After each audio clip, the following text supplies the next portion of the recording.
ఇద్దరు కలిసిపోయారు, మిలాఖాత్ అయిపోయి. ఈ డైరెక్షన్తో కాంగ్రెస్ పార్టీ పనిచేసింది ఆ రోజున. జగన్మోహన్ రెడ్డి గారితో పాటు అనేక మందిని లోపల వేసే ప్రయత్నం చేశారు, వేశారు.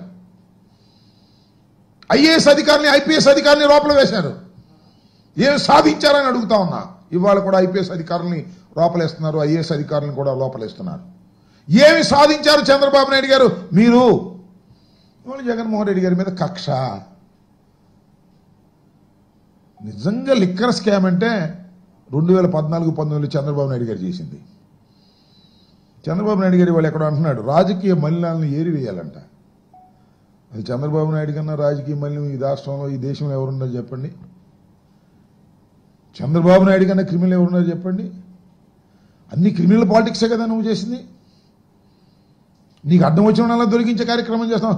తడి గుడ్డలతో గొంతులు కోసేటటువంటి కార్యక్రమం వాళ్ళు ఏదో చెప్తా ఉన్నావు. నువ్వు జగన్మోహన్ రెడ్డి గారి మీద బురదలేటటువంటి కార్యక్రమాలు చేస్తూ ఉన్నావు. జగన్మోహన్ రెడ్డి గారిని వ్యక్తిత్వ హననాన్ని చేయాలనేటువంటి ప్రయత్నం చేస్తున్నావు. లిక్కర్లో స్కామే లేదు, చాలా ట్రాన్స్పరెంట్ గా జరిగినటువంటి కార్యక్రమం. దానిలో నువ్వు అనేక మందిని పెట్టి ఇవాళ కక్ష తీర్చుకోవాలనేటువంటి ప్రయత్నంతో చంద్రబాబు నాయుడు గారు పనిచేస్తున్నారు. చాలా సందర్భాలు నేను చెప్తూ ఉన్నా. లిక్కర్కి సంబంధించినటువంటి విషయంలో కాంపిటీషన్ కమిషన్ ఆఫ్ ఇండియా ముందు అనేక ప్రశ్నలకు సమాధానాలు వచ్చాయి. ఇచ్చిన తీర్పులో అనేకమైనటువంటి అప్రిషియేషన్స్ వచ్చాయి.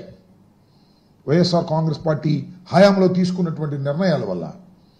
సరే, మీరేదో పిచ్చి ప్రచారాలు చేశారు, బ్రాండ్లని అదేని ఇదేని. ఇవాళ ఏం చేస్తున్నారు మీరు? ఏ బ్రాండ్లు ఇస్తున్నారే?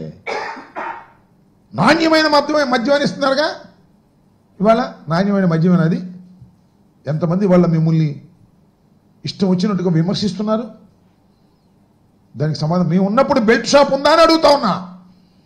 వైఎస్ఆర్ కాంగ్రెస్ పార్టీ అధికారంలో ఉన్నప్పుడు బెల్ట్ షాపే లేదు.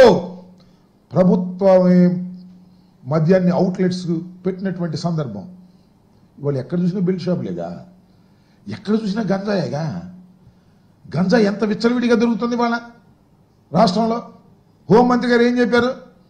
100 రోజుల్లో గంజాయి లేని రాష్ట్రాన్ని మీరు చూస్తారు అంది. 100 రోజులు అయింది ఇప్పటికి. ఎన్ని 100 రోజులైంది? బెల్ట్ తీస్తా, బెల్ట్ షాప్ ఉంటే అన్నారు. ఏది బెల్ట్ షాప్ లేనిది ఎక్కడ? ఏమండి చంద్రబాబు నాయుడు గారు బెల్ట్ షాప్ లేనిది ఎక్కడ చెప్పడని అడుగుతా ఉన్నా. ఒక గొప్ప